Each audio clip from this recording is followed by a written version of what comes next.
Not a pretty sight, is it, sir? No. When was the murder committed, Inspector? About 10 o'clock last night, sir, as near as we can judge. Was he a man with many enemies? Well, I wouldn't say he was liked. Let's put it no stronger than that, shall we?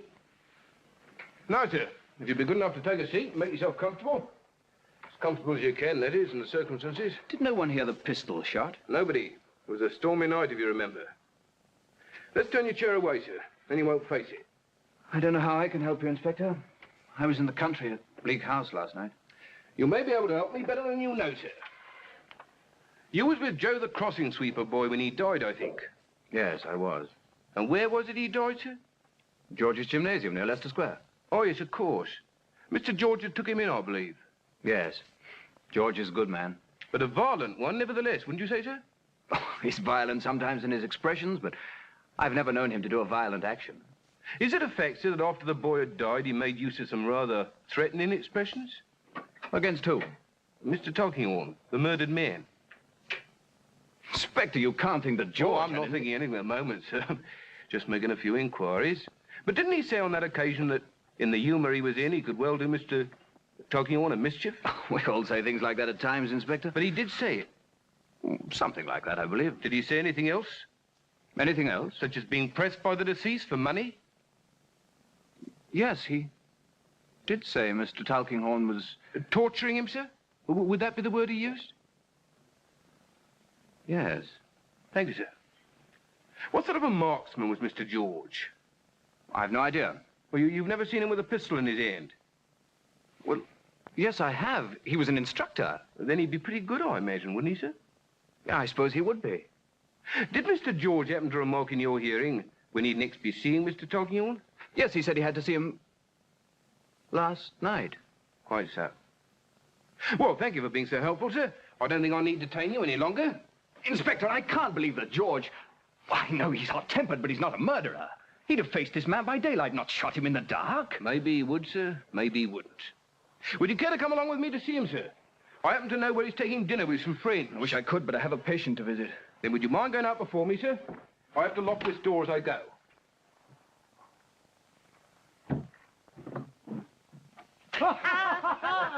The wish goes to the old gal. What shall it be, old gal? May George get over his money troubles. I knew it. It's what she always says. How many times, old gal, has George looked us up on your birthday to the moment? Ah, Lignum, as many years as make an old woman of a young one, I begin to think. No. Another glass to the punch, George.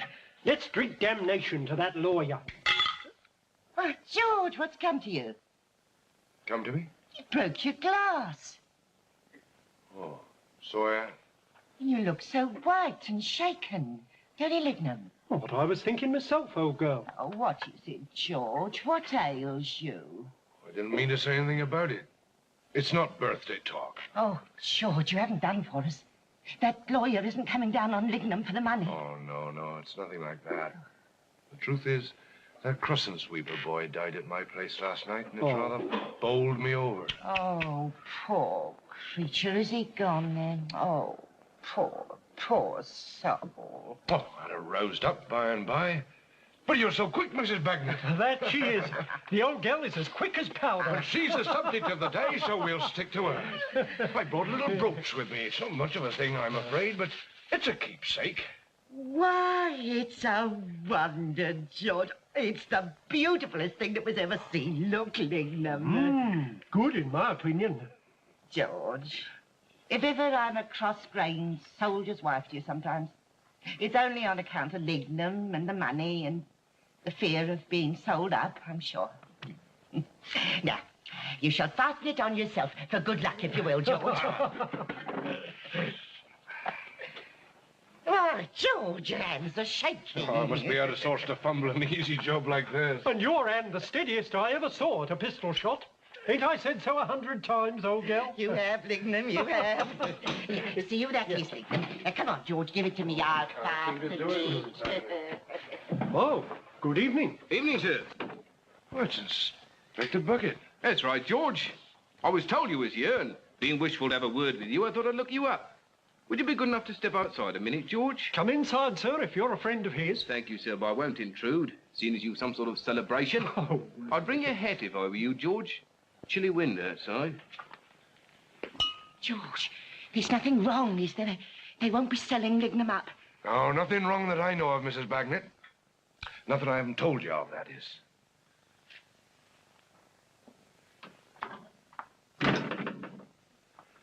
Well, what is it you want, Inspector? Now, George, I've endeavored to make things pleasant for you so you can make them easy for me. I'm taking you into custody, George. Custody? What for? You don't happen to have heard of a murder, do you? Murder? No, where's there been a murder? Lincoln's Inn Fields, gentleman by the name of Tulkinghorn. Tulkinghorn? He was shot last night. I want you for that. Murdered? And you suspect me? Where was you last night at 10 o'clock, George? Well, last night, Great heavens, I was there. So I understand. Likewise, you've been seen hanging around the place and more than once heard in a wrangle with him. And it's possible, I don't say it's certainly so, mind, but it's possible he may have been heard to call you a murdering, dangerous fellow. Oh, that's true, I admit, but I never killed him. I knocked and rang, but he never answered. Dead man down to the rule, I find. Now, you come in peaceful, or must I call for assistance? I'm ready. Wait a bit. It's a serious charge, George. I must do my duty. Put him on.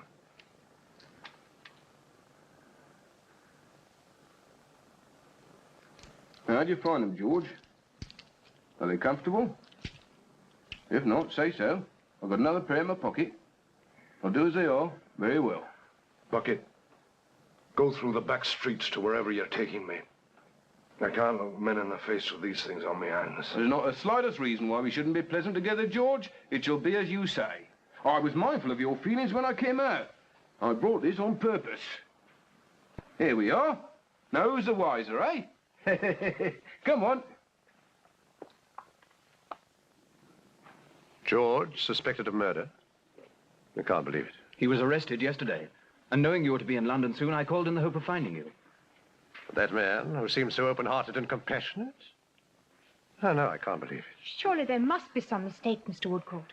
Appearances are against him, I'm afraid, Miss Summerson. He openly hated the dead man and said so to many people. And he was at the scene of the murder about the time it was committed.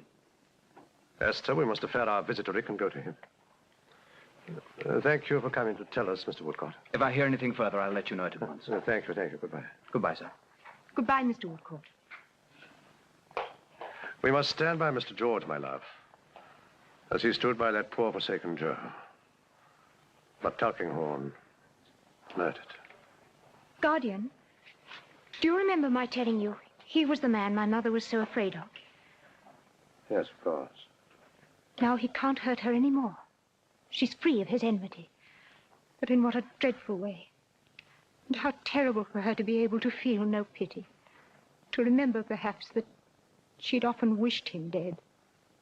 Oh, Guardian, if only I could go to her to comfort her.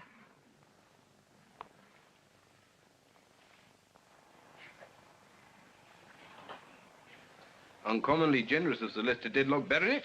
Don't you think so, my lady? Yes. Well, it's the least I could do. I solemnly declare that until this criminal is discovered and in the course of justice punished, I almost feel as if there were a stain upon my name. Is that so, sir? A gentleman who has devoted a large portion of his life to me, a gentleman who has constantly sat at my table and slept under my roof, goes from my house to his own and is struck down within the hour. Begging your pardon, sir, but do I understand you to say that Mr. Tulkinghorn was in this house the night he died? Yes, certainly he was. Well, came to see you, did he, sir? Huh? No, he came to see her ladyship. Well, I cannot but say that he might have been followed from this house, watched from this house, even first marked down because of his association with this house. But if I cannot, with my means and influence and my position, bring the perpetrator of such a crime to light, well, then I fail in my respect for that gentleman's memory and in my fidelity for one who was always faithful to me. Oh, were it my own brother who had committed it, I would not spare him. Oh, my love. Business like this, sir, gives a start to a delicate female. Oh, well, Lady Dedlock is very highly strung, and she's been unwell of late. I'm sorry to hear that, sir. Yes, she suffers badly from headaches, has to walk about to relieve them. Why, only on the night of the crime, I heard her let herself out to go and walk in the garden opposite us. Celeste Dedlock Baronet, I think I may tell you that I look upon this case as pretty well complete. What little is wanting, I expect to supply in a few hours. Oh, I'm very glad to hear it. Highly creditable to you. Remember that I am at your service whenever you please. I'm much obliged to you, sir. I'll be round very shortly, I trust. With the happy news.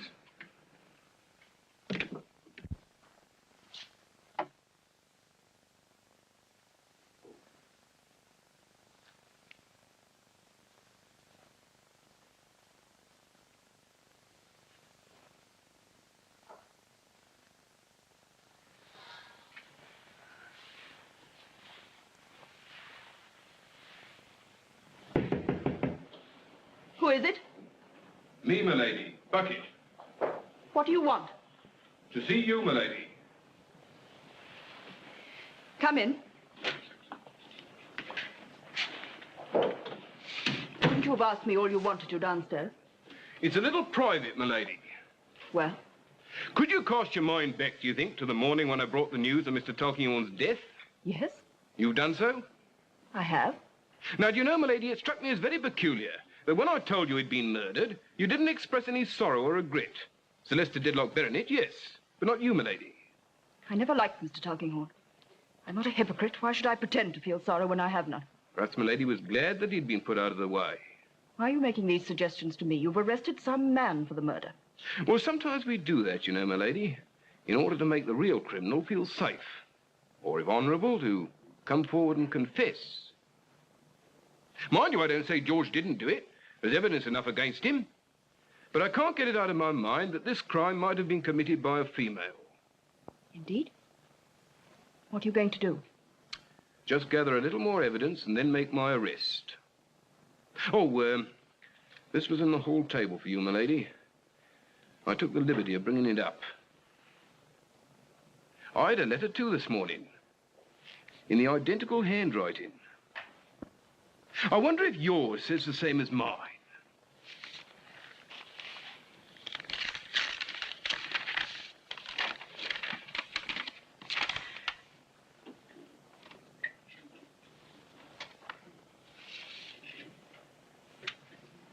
Identical.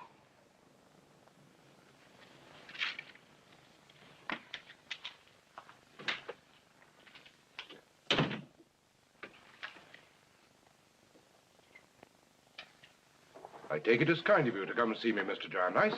And you, miss. This is a rough place to receive a lady, but I know Miss Summerson will make the best of it. Thank you, Mr. George. First, George, can we do anything for your personal comfort? Well, sir, I'm much obliged to you, sir. But tobacco being against the rules, I can't say that there is, sir.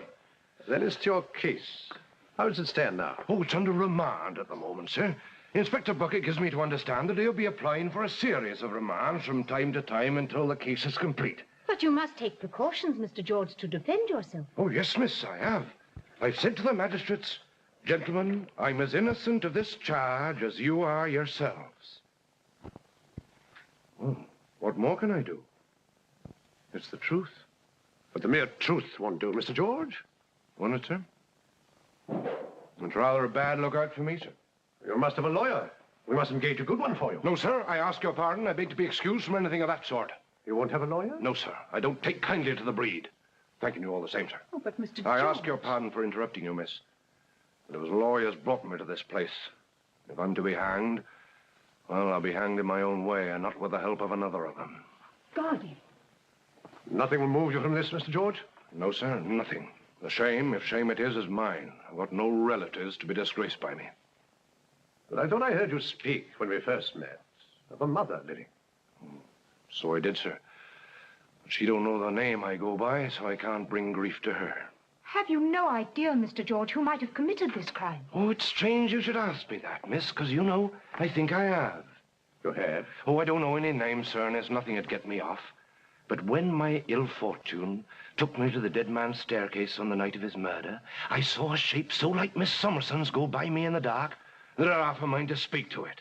Like mine? Oh, the step was not so light, miss, so I say she was older, but the height and the form were the same. So you see, sir, it wouldn't surprise me at all if this murder weren't done by a woman.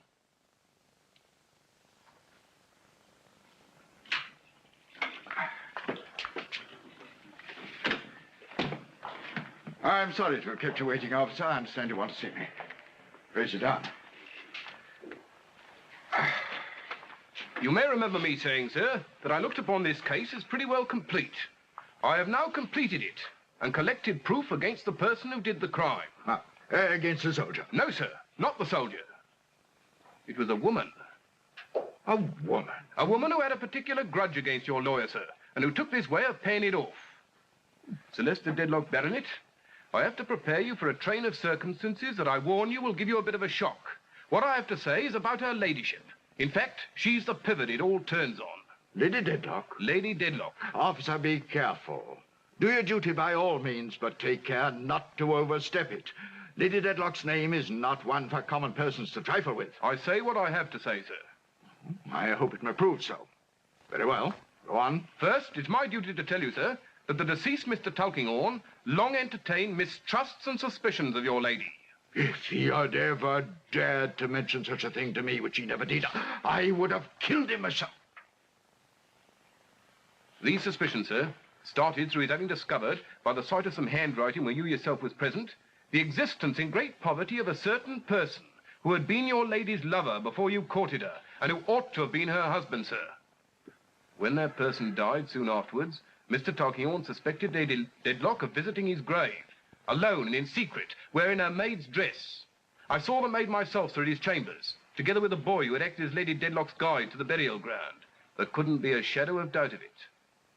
Why are you relating all this? It's my belief, sir, that Mr. Tulkinghorn followed up these inquiries to the hour of his death, and that he and Lady Dedlock had bad blood between them even to that very night. Put it to her ladyship, sir, and I think you'll find that Mr. Tulkinghorn had threatened to reveal the whole matter to you. Ask her, too, if she didn't go alone to his chambers at the time he was shot, while you thought she was walking in the gardens opposite. What are you trying to tell me? I'm telling you, sir, that the party to be apprehended is in this house. By your leave, we'll have that party in. You must do whatever you have to do. Thank you, sir.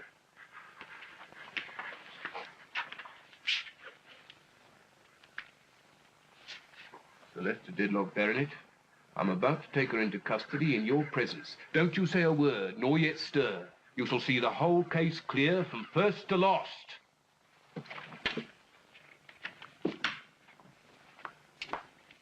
I ask your pardon, Sir Lester. They told me there was no one here. This is my lodger, sir. This foreign young woman's been my lodger for some weeks back.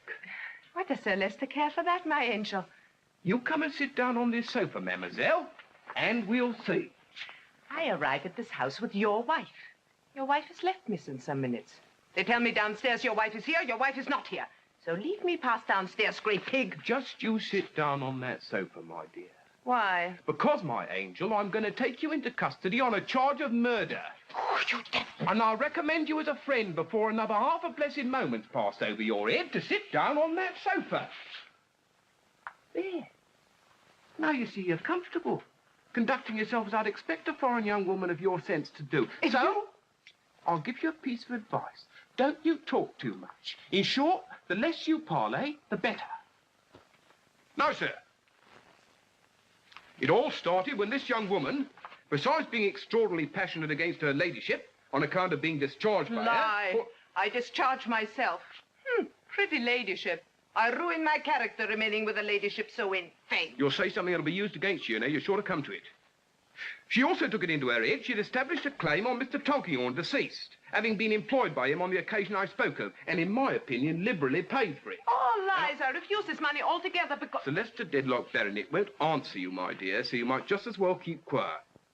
Well, sir, on the night after the murder, I went home and found this young woman having supper with my wife. She had made a mighty show of being fond of Mrs. Bucket from the first, offering herself as our lodger and all that. But that night, she overdid it more than ever. Likewise, she overdid her respect for the lamented memory of the deceased, and it flashed on me as I sat opposite her at table and saw her with a knife in her hand that she had done it. You prose a great deal. Is it that you're almost finished, or are you speaking always? If you will parley, you know, you must take the consequences. From then on, I knew I had an artful customer to deal with. So, I laid a trap for her. That night, when I went upstairs to bed, our house being small and this young woman's ears being sharp, I stuffed the sheet into Mrs. Bucket's mouth while I told her of it. What I whispered to Mrs. Bucket was this. My dear, can you throw her off continually with accounts of my suspicions against George? Can you do without rest? Can you watch her night and day till I've got her? And Mrs. Bucket says to me, as well as she's able on account of the sheet, Bucket, I can. And upon my word, Sir Lester Dedlock Baronet, that blessed woman's acted up to it glorious. Don't you be thinking of throwing yourself out of that window, my dear. I'll sit down by you, shall I? There. Take my arm, will you? I'm a married man. You're acquainted with my wife. Just take my arm. Now, sir, open this pocketbook of mine and take out the 2 letters addressed to me and the one to yourself, which I stopped reaching. All with the same 3 words on them. Lady Dedlock murderess. All seen by Mrs. Bucket to have been written and posted by this young woman. These are very long lies. Now the matter of the murder. To begin with, I found the wadding of the pistol with which your lawyer was shot. It was a bit of the printed description of your house at Chesney Wold. Not much in that, you'll say. But when my friend here so off her guard as to tear up the rest of that leaf, and when Mrs. Bucket fits the pieces together and finds the wadding missing, well, it's Queer Street. Oh, you are an unhappy idiot. You have no proof. Where is the pistol? Where? Here in my pocket, mademoiselle. Retrieved from that little stretch of water where you dropped it when you went out to tea in the country with Mrs. Bucket.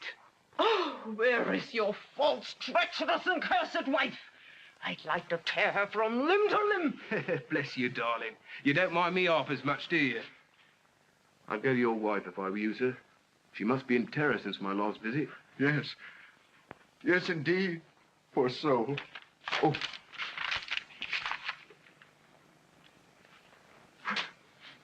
Inspector. We'll keep it all as quiet as we can, sir, I assure you. Thank you. Thank you. Come on. I've got a cab for you outside. Oh, you can do what you please with me. It's but the death. It's all the same. But can you bring that lawyer back to life? Can you make an honorable lady of her, or a haughty gentleman again of him? Oh, no. You cannot do these things. She is in disgrace, and he is forever broken. I win in the end. My lady. My lady. Where is she, Mrs. Ransell? She was here not half an hour ago, Sir Lester, when the inspector came. Oh, here's a note, sir.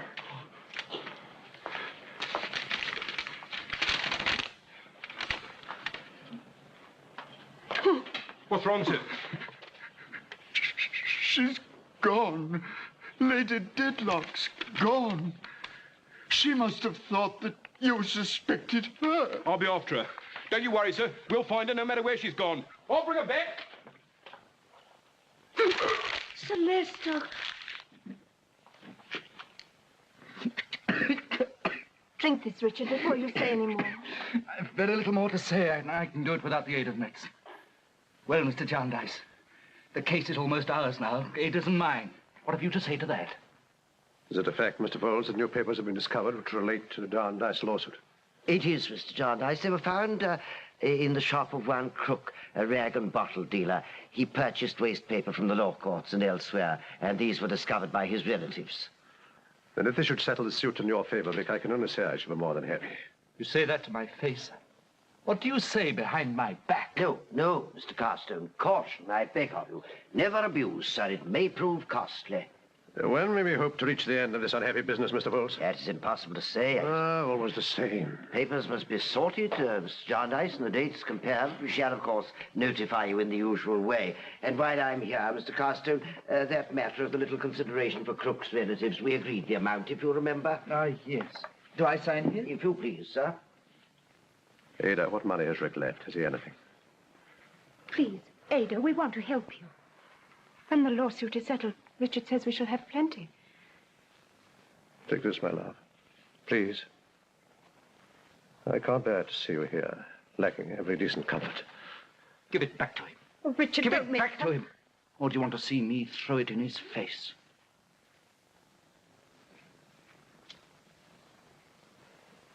Your horses have been standing long enough, Mr. Jarndyce. We need not detain you further. Goodbye, my dear. God bless you. Goodbye, Rick. Esther.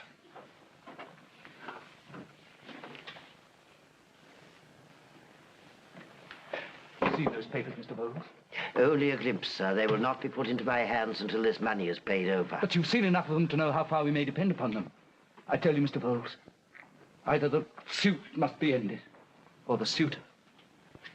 As you know, Mr. Carstone, I never like to give hopes, but I might say, with all due caution, that this year should see the end of Jarndyce and Jarndyce. Oh, Richard.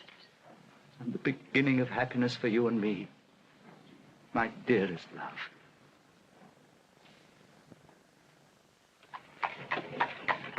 Guardian, Yes, my love? is it true, do you think, that the lawsuit may be ended? I hope so for Rick's sake. How ill he looks. Why have we stopped? All right, drive on. Get on. Sorry to stop your carriage, sir. But you'll be Mr. Jarndyce? And this young lady, Miss Esther Summerson? Yes, but... I'm Inspector Bucket of the detective. There's not a moment to lose. You know Lady Dedlock? Yes. What of her? There's been a discovery at her house and she's disappeared, run off. It's my job to find her. Why has she gone? She thinks she's under suspicion of murder, miss. Besides all the rest that's heavy on her. Now, I want you, Miss Summerson, to come with me. I? What can I do? If I follow her alone, she may be driven to desperation. But if I follow her in the company of a young lady she has a tenderness for, I ask no questions, I'll say no more than that, then she'll give me the credit for being friendly and I'll save her, if she's still alive. Will you come with me, miss? Yes, of course I will. Good. I've told your man to drive wherever carriage and fresh horses waiting, sir. May I come with you, Inspector? Begging your pardon, sir, but two can travel quicker than three and time's precious. She's desperate. Where do you think she can have gone? It's my guess she'll go first into Hertfordshire to try and catch a glimpse of you, miss. It's 1,000 pities you're in London. And after that? I don't know, miss. I just don't know. Drive faster there, will you? Drive faster!